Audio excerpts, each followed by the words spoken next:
Today we're going to have a conversation about children of incarcerated parents. We know and understand the effects of mass incarceration, but we get stuck up in the realities of the crime or the criminal or all of the things that we see on TV. Now today the conversation is going to be a whole lot different than the conversations that we had, but again, that's what we're here for. A lot of the times when you talk about the effects of mass incarceration, a lot of people like to say, does the apple fall far from the tree? But what we're really trying to say is what I'm talking about today is, does the apple fall far from prison? At the end of the day, the statistics have identified that children of incarcerated parents have a greater likelihood of spending time in prison across their lifehood. If you look at that in terms of minority children, the numbers rise substantially. If you look at it in terms of black male children, now they've identified 1 in 3. One of the things that I want to talk about today is success and resilience. Because one of the things that we know a whole lot about are the negative effects of incarceration. We know about the risks, and of course, those are things that are really important to know. I mean, it's important to know that if at 11 years old, a child parent is incarcerated, they may go back maybe 6 years in their lives and start wetting the bed. And if we're treating them like they're 11-year-old, but in their mind, their brains have been traumatized to go back to the 3rd grade, we may be a bit off. I want to start by letting you know that this is just not a conversation about a decade worth of research that I've done. The picture that you see in front of you is my nephew. His name is Nasir, and we call him Nas. His father is incarcerated. I'm dealing with this in my personal life, within my classroom, and anywhere and everywhere that I travel in the world. This is my niece. She's also dealing with a father who's incarcerated. She loves going to school.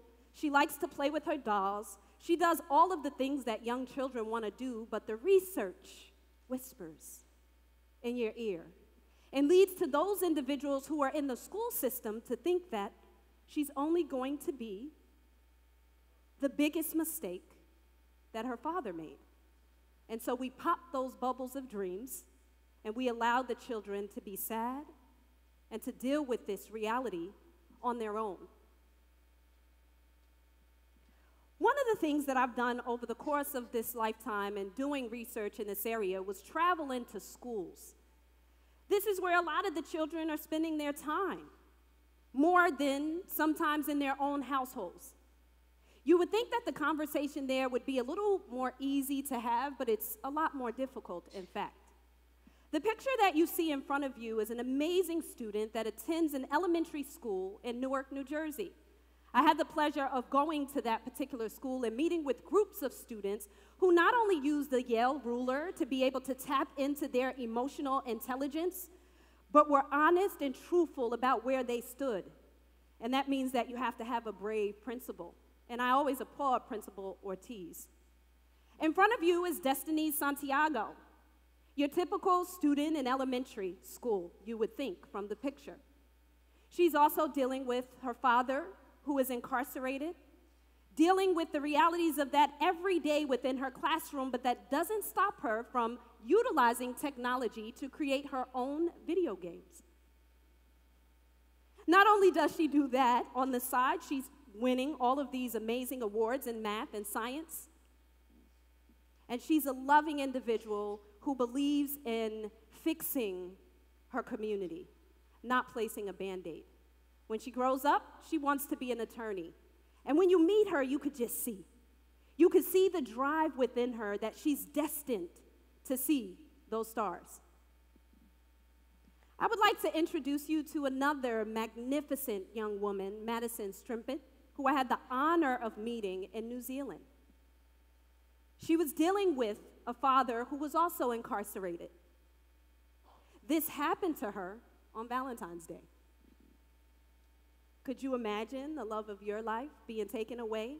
Not for 1 day or 2 days or something that happened to go to the hospital, but incarceration.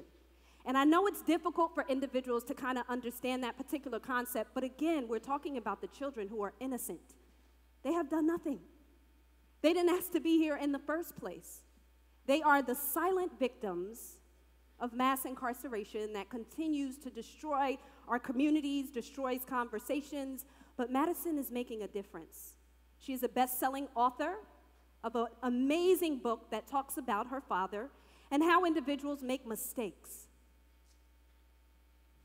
Within that book, she wanted to identify from a child's perspective what it's like to have a father in prison and to know that you can strive, you can reach on, you can still dream and desire all of the things that you want. Madison's gone to the White House. She's traveled all around the nation. And currently, she is nominated for the 2017 Children's Peace Prize. One of our very own Howard University graduates, 2017, I call her Big Destiny. We had Little Destiny, and now this is Big Destiny. Destiny Reynolds Kuma Laude in the School of Psychology with a minor in sociology. She had the opportunity to take my criminal justice class, which we take inside of a correctional facility. The majority of individuals in this class are parents. Destiny was so brave. I'll never forget the class where she stands up in the middle of the class, and you could tell that she had to get something off of her chest. And that particular day, we were talking about the effects of parental incarceration on children, and she stands up and she thrusts herself in front of the class, and she basically blurts out with tears in her eyes, "Get it together." Everybody in the class kind of stood back, even the incarcerated individuals, but they needed to hear the reality. The children are waiting. The children have dreams. Destiny felt like she was punished. She was actually born in prison. So when you tell me that individuals are only going to be just like their parents, you are completely fooled. And of course we have negative concepts, but again, what is reality if we don't look at the other side of the coin? Destiny is currently in Chicago doing a Teach for America where she's teaching preschool children to love themselves regardless of the reality of the consequences that they are placed with. This next young lady, I smile as I say it because the more that I see these pictures of these children who lived through parental incarceration, it just makes my heart smile. And it fits so perfectly with the theme of this particular event tonight because everything is glorious. And if you ask Akia McKnight, who is a graduate and also the director and writer of the film Served, which walks individuals through her life and her sister in dealing with having an incarcerated mother and father. This particular weekend, I had the enjoyment of flying into Newark, New Jersey, their film festival, to be able to see the film displayed, and it would bring tears to your eyes. I'm so excited that I have these stories to share so that children don't think they're the only ones. I've interviewed thousands of children all around the world, and they think that they are the only ones going through this, that they have no one to talk to. But wouldn't you think the same thing too if everybody thought negative about you because of what your parent have done? You would zip your lips and you would throw away the key, and that would be the end of the conversation. I bet you it would be. I know it would be for me. But you have children who are not only succeeding and being successful, but reaching back through their books, through their films, through their resiliency and their advocacy, and doing what we know is right as adults. The young woman in front of you is a graduate and also attending graduate school at Howard University School of Divinity, Yasmin Arrington.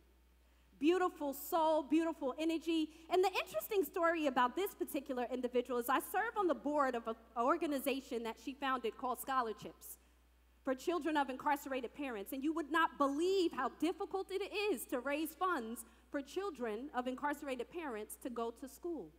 Why? Because of the negativity. A lot of individuals say to me, "Well, Doc, don't you see the statistics? The reality, where is this money going? These children are destined for incarceration, or, is it a waste of money?" And they're honest. They completely feel this way. This is their reality because we don't show anything else. I can't point the fingers and say that you're wrong for even thinking that because it's the reality of what we're seeing in the media. It's the reality of the research. We've gone as far as death. Adverse child experience. They're saying that if you witnessed violence in your community, in your household, and you happen to have an incarcerated parent, you have 5 years less likelihood on your life. So you're telling me we've gone as far as death, but we refuse to see life? Yasmin brings life. When she applied to college, she identified that there were no scholarships for children in her situation. She created one. Amazing. And not only did she create it, she raised thousands of dollars to send individuals all across the nation into different schools. When I first met her, she was on Black Girls Rock, and she is one of the reasons that I've traveled to DC to take this position at Howard University, because I wanted to get closer to that. I was sick of reading in the research all of the negativity. To tell you the truth, I interviewed children of incarcerated parents in their bedrooms with the doors closed, and the way that the research spoke, I was shivering in my boots to go and see children, and I have to be honest. But as soon as I went, they greeted me at the door with like chips and cookies. I mean, they were absolutely amazing and phenomenal. They were remorseful, they had respect, they had beautiful energy. And I'll never forget this one young fella. He had the entire room set up for the interview. He had 2 little pillows sitting down. He was waiting for me to come to have a conversation about his life. He didn't understand why his grandmother refused to tell him the truth about his incarcerated father. He said to me, I know that my daddy ain't in boot camp because my cousin comes home on the weekends. Where's my truth? I had to explain to him that it wasn't out of a place of malice, that a lot of the times in the research, the grandparents and the caregivers and the loved ones don't know how to have the conversation. They don't know where to start. In fact, a lot of the times they're forced into silence is what the research says, where you tell individuals you better not say anything about that or else. Threatening. So then we don't allow their truth to come out. It is theirs. And you know how children are. They have a whole lot of questions. Where are we? Are we there yet? Did we get there? What time? When is this? All of those particular things. And definitely they want to know about the love of the individuals in their lives. Just because a parent goes to prison does not mean ever that the child loses that love. In fact, we all know that distance makes the heart grow fonder, right? When I talk about children of incarcerated parents, a lot of the times I get individuals that say to me, Doc, you know, you sugarcoating everything. You're making it sound real good and peachy cream. Is that really the reality? Yeah, it's the reality. I'm not saying it's everyone. I'm just saying that every single individual that has a parent in prison doesn't necessarily end up serving a sentence or even going into the juvenile justice system. Now, I wanted to throw somebody in there that had a couple of twists and turns. This is another student, graduate of Howard University, Kwame Trice. He's all over the news right now. His father was incarcerated and served a life sentence. At the same time, one of his best friends was murdered in his community in Philly. He decided to dibble and dabble with the streets and found himself in the juvenile justice system. And today, he's graduated, never went into the adult system, and is living his life like any individual would and would want to. Yes, the apple may have gotten a little bit closer to the prison, but it didn't go in there. In fact, it helped him. In my juvenile justice class, he comes in and speaks to the individuals in his attire, and it's absolutely amazing that you can do it. It hurt that boy. He didn't have anybody to really talk to. When I talk to him, he still has questions about his father's incarceration, and he's grown. I've talked to adults, 50, 60, and even younger than that, who still have questions because we're so afraid to talk about it. People think that because we say mass incarceration or we call it a rites of passage, that everybody's walking around talking about it. Nah, that's not the case. In fact, we talk about it very rarely in our communities, even less within our households. Tony Lewis Jr., a native Washingtonian. I like to bring him up all the time because he's the epitome of success. He is a community man. He's married. He has 2 beautiful children. And that guy in the khaki collar shirt that you see, that's his dad. He's incarcerated. He's serving a life sentence without the possibility of parole, and he loves his father. He wrote a book called Slug, and it's absolutely amazing. I use it in all of my criminal justice classes, and he talks about the reality of growing up in the streets of DC. Was he ever incarcerated? No. Does he love his father? Yes. Is he a strong community man? Yes. Is he a strong black brother? Yes. Is he a child of an incarcerated parent? Yes. But what does that mean? We all have trials and tribulations. So when you hear that question about incarceration and they say, does the apple fall far from the tree, when in fact they're looking at, does it fall far from prison? I dare you to think about the positive side. There's always good in everything. You would be fooled to think that everything is negative. In fact, it makes you sick to think that way. And it's difficult to even find your way back from all of that. Find good in everything. Because I find the good in children of incarcerated parents, I will continue to love the ones within my family and all of the ones that I come in contact with. Peace and thank you.